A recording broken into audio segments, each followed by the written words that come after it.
ไว้แห่งการสะสมประสบการณ์แบนไว้แห่งการท้าทายแห่งความหัก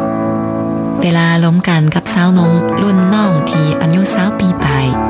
วิลาวันมักให้กำลังใจแก่เขาเจ้าว่าในไว้ยังนมจงใส่เวลาหำเฮียนให้หลายแดดเฮียนน้ำเปิ้มและก็เฮียนน้ำชีวิตไปสัมผัสกับรสชาติต่างๆของชีวิตด้วยท่าทีตั้งหน้าจริงใจและดูมันแล้วจึงจะมีไว้ขน้องที่เต็มไปด้วยหลากหลายสีสันทั้งจะประสบความล้มเหลวทั้งจะปวดใจแต่บ่ได้กินแนงแข้งใจมีแต่ได้ประสบความล้มเหลวแล้วจึงจะหูดัดแก้ความผิดพลาดในเทียนามีแต่ทิศผู้ใดผู้หนึ่งเฮ็ดให้ปวดใจแล้วจึงจะซอกพบความหักที่เหมาะสำหรับตัวเองในมื้อหน้าที่จริงแล้วถ้าว่าท่านสามารถพบคนใดคนหนึ่งที่เฮ็ดให้ท่านหักหลายในวัยยังหนุ่มก็แม่นโชคดีอย่างหนึ่ง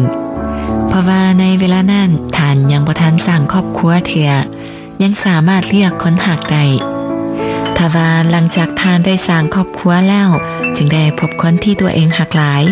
จะกลายเป็นภัยพิบัติสำหรับท่านเองก็คือครอบครัวของท่านแม่นบ่เอาเพื่อเข้ากับบรรยากาศวิลาวันจะเปิดเพลงนี้ให้ฟัง谢谢你让我这么爱你ขอบใจเจ้าที่เฮ็ดให้คอยหักเจ้าหลายปานนี้